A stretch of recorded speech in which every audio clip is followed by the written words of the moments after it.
89장. 마륵지암이 베드로의 아내 폴피레아에게 말한다. 예수께서 사도들과 같이 갈릴레아 호수 위에 계시다.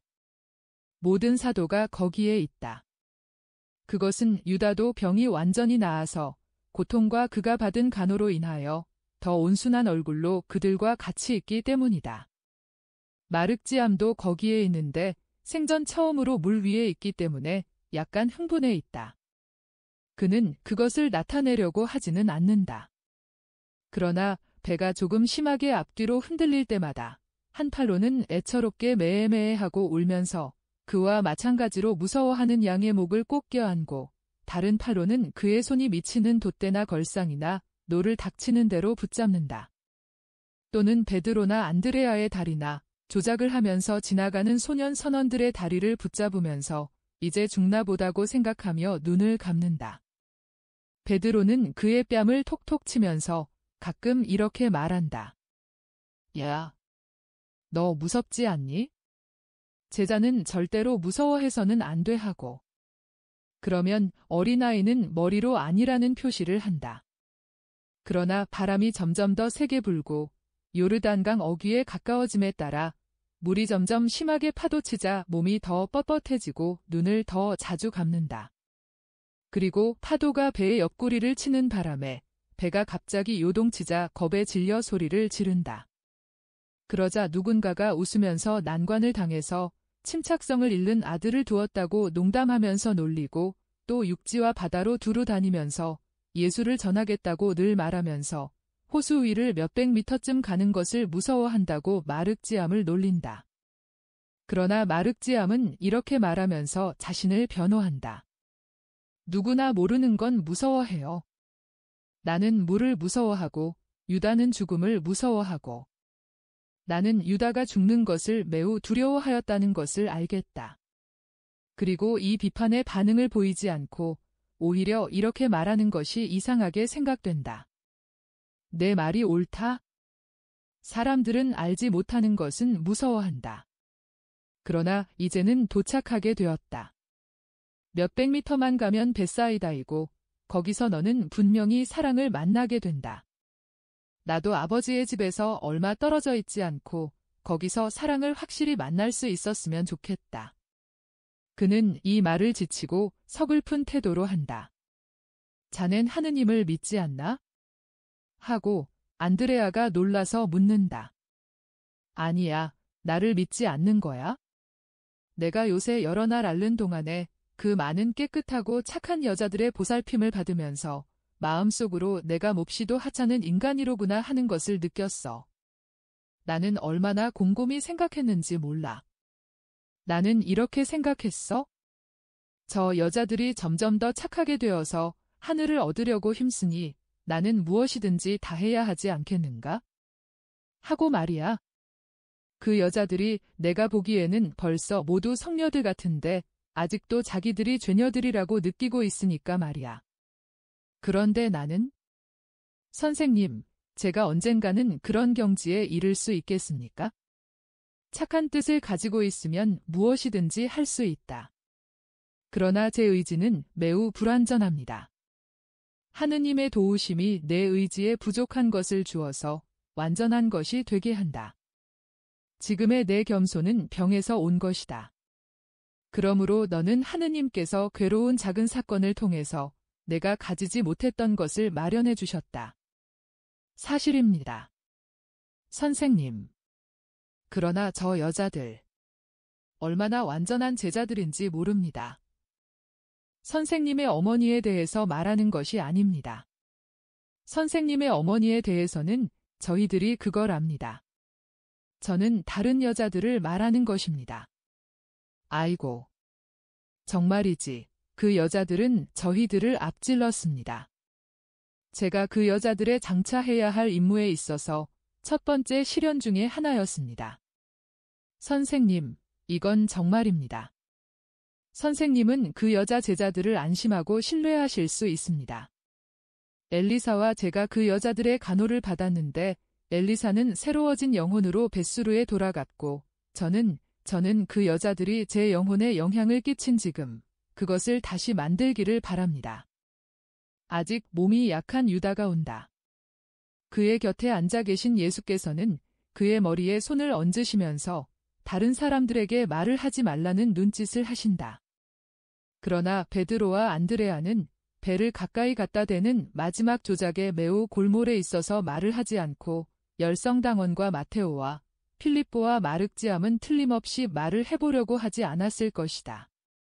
마륵지암은 도착한다는 불안에 정신이 팔려서, 그리고 다른 사람들은 타고난 조심성으로 그런다.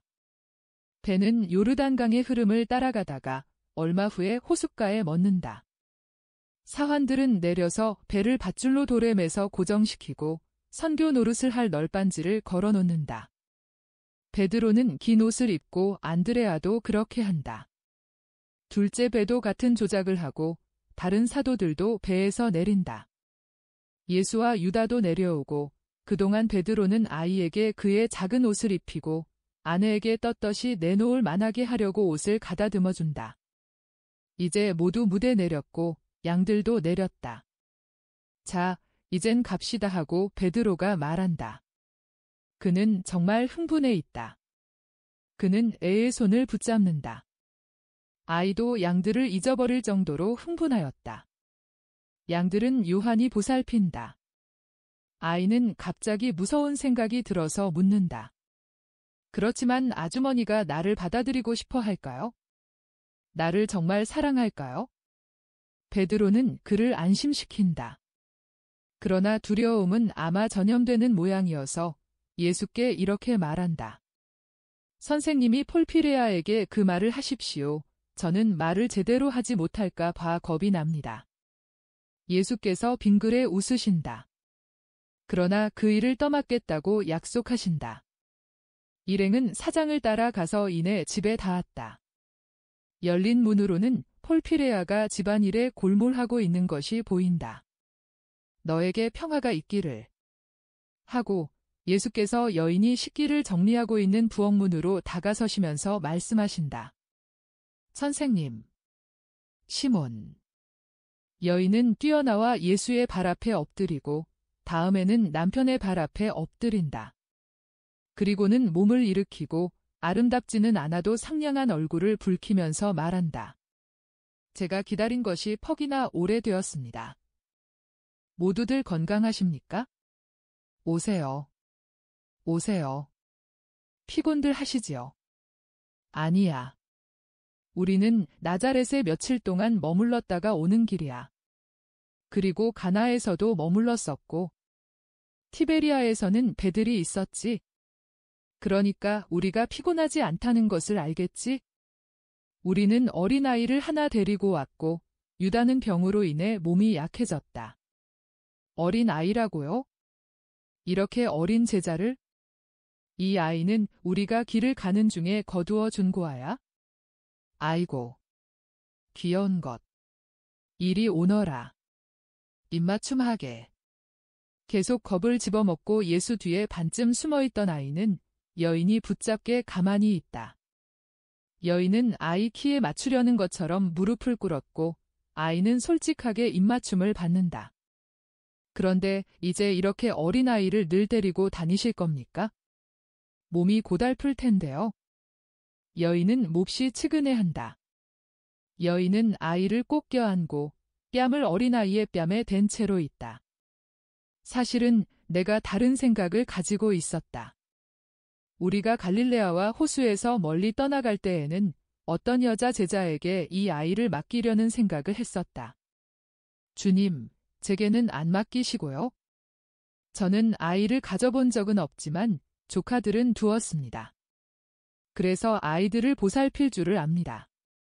저는 말을 할 줄 모르고 건강이 썩 좋지는 못해서 주님을 다른 여자 제자들처럼 따라다니지는 못하는 제자입니다. 그리고 아이고. 주님이 그걸 아시지요. 제가 용기가 없다고까지 말할 수 있겠습니다만 제가 어떤 집게에 물려 있는지 아시지요. 집게라고 말씀드렸나요? 아닙니다. 저는 반대 방향으로 끌어당기는 동아줄 두 가닥에 매어져 있습니다. 그런데 그 중에 하나를 끊을 만한 용기가 없습니다. 이 아이를 위해 어머니인 제자가 되어서 주님을 섬기는 것만이라도 허락해 주십시오. 다른 사람들이 많은 사람에게 가르치는 것을 저는 이 아이에게 가르치겠습니다. 주님을 사랑하는 것을 말입니다. 예수께서는 폴피레아의 머리에 손을 얹고 미소 지으시며 말씀하신다. 여기서 이 아이가 어머니와 아버지를 만나겠기에 이 아이를 이리 데려왔다. 자, 가정을 만들자. 예수께서는 마륵지암의 손을 베드로와 폴피레아의 손에 쥐어주신다. 베드로의 눈에는 눈물이 반짝인다. 그리고 이 죄 없는 어린 것을 거룩하게 키워라. 이미 이 일을 알고 있던 베드로는 손등으로 눈물을 닦는다. 그러나 이런 일을 예상하지 못하였던 그의 아내는 한동안 너무 놀라 말을 못하다가 다시 무릎을 꿇고 말한다. 오, 주님은 제 남편을 빼앗아 가셔서 말하자면 저를 과부를 만드셨습니다. 그러나 지금은 제게 아들을 하나 주시는군요. 그러니까 주님은 제 인생에 모든 장미꽃을 돌려주시는 셈입니다. 제게서 빼앗아 가신 장미꽃들뿐 아니라 제가 가져본 일도 없는 장미꽃들은요. 주님은 찬미 받으십시오. 이 어린 것은 제 배에서 나온 것보다도 더 제게 소중한 자식이 될 것입니다. 이 애가 주님에게서 오기 때문에요. 그러면서 여인은 예수의 옷에 입맞춤하고 아이에게도 입맞춤하고 나서 가슴에 껴안는다. 폴피레아는 행복하다. 심정을 털어놓게 내버려 두자 하고 예수께서 말씀하신다. 시몬아, 너도 남아 있거라. 우리는 시내에 가서 전도를 하겠다. 오늘 저녁 늦게 와서 내게 음식과 잠자리를 청하겠다. 그러시며 예수께서는 세 사람을 귀찮게 하지 않고 조용히 내버려 두시고 사도들과 같이 나가신다. 요한이 말한다. 주님, 시몬이 오늘은 행복하군요. 너도 아이를 하나 가지고 싶으냐? 아닙니다. 저는 그저 날개 한 쌍이 있어서 하늘나라의 문까지 올라가서 빛의 말을 배워와서 그것을 사람들에게 다시 말하고 싶습니다 하고 말하면서 빙그레 웃는다. 그들은 양들을 정원 안쪽 금을 넣어두는 오두막집 근처에 메어놓고 나뭇잎과 풀과 우물물을 갖다 주고 시내 중심지를 향하여 나간다. 90장 예수께서 벳사이다에서 말씀하신다. 예수께서 필립보의 집에서 말씀하신다. 앞에는 많은 사람이 모여 있고 예수께서는 양쪽의 낮은 층계로 올라가게 되어 있는 문지방에 서 계시다. 양 3마리라는 작은 재산을 가지고 한 가정의 큰 재산을 얻으려고 온 어린아이를 베드로가 양자를 삼았다는 소문이 옷감에 기름 얼룩이 번져나가듯이 퍼져나갔다. 모두가 그 이야기를 하고 논평을 하면서 속삭이는데 그 논평은 서로 다른 정신상태와 일치한다. 시몬과 폴피레아의 진정한 친구인 한 사람은 그들의 기쁨을 같이 나눈다. 아기를 가진 어떤 사람은 그 아이를 받아들이게 하기 위해서는 그 아이에게 지참금을 마련해 주어야 했단 말이야 하고 말한다. 선량한 어떤 사람은 예수님이 사랑하시는 그 꼬마를 우리도 모두 사랑하세 하고 말한다. 또 어떤 사람은 심술궂게 이렇게 말한다. 시몬의 후한 인심. 아, 그렇고 말고. 그에겐 그게 이익이 될 거야. 그렇지 않으면? 탐욕이 있는 어떤 사람들은 이렇게 말한다. 나도 양들을 데리고 있는 아이가 있었으면 그렇게 했을 거야.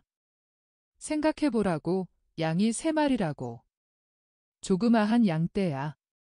그리고 아름다운 양들이란 말이야. 양털과 양은 걱정 없게 됐고, 그리고 어린 양들을 팔아도 되고, 길러도 되고 말이야. 그건 한 재산이야. 그리고 아이도 쓸모있을 수도 있고, 일을 할 수도 있거든. 어떤 사람들은 목소리를 높인다.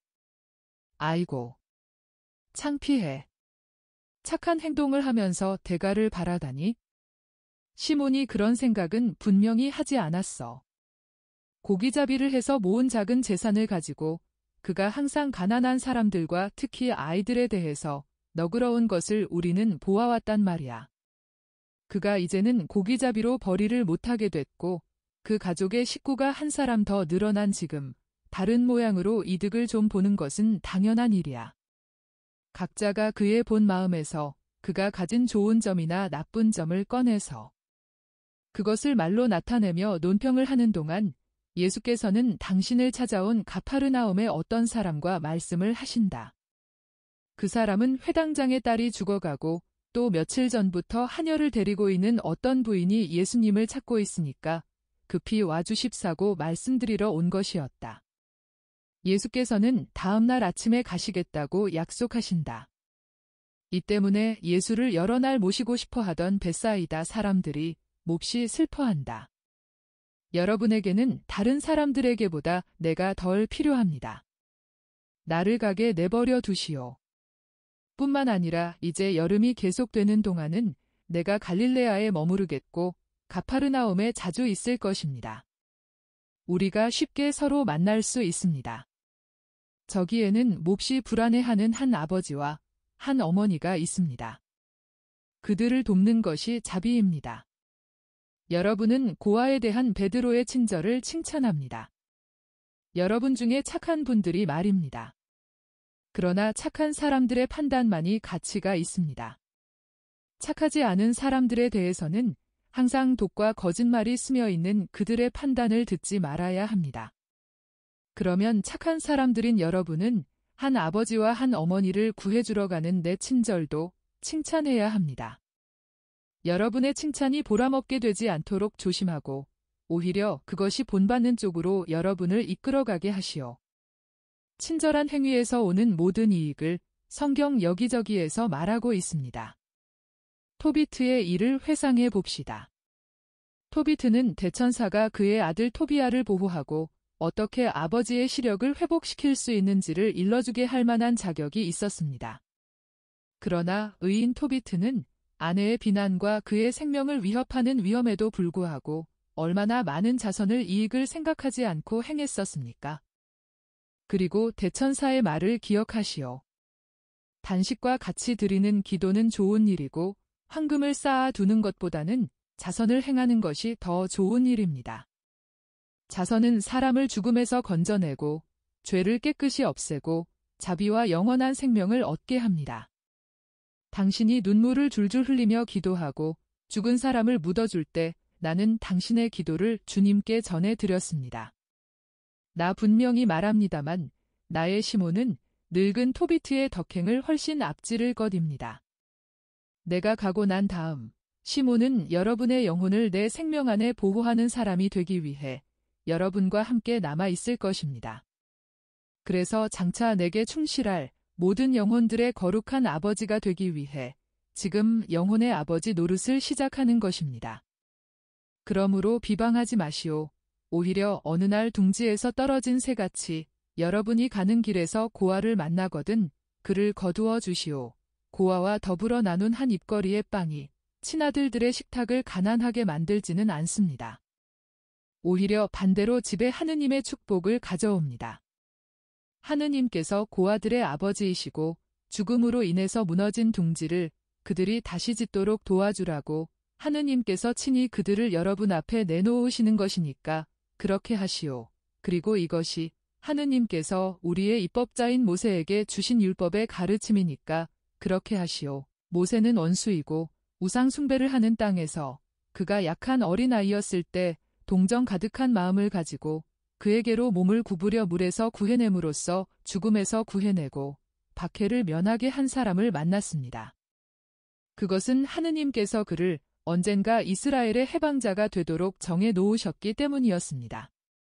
착한 행위의 결과는 소리가 생겨난 지점에서 아주 멀리 퍼져나가는 음파 같은 것입니다.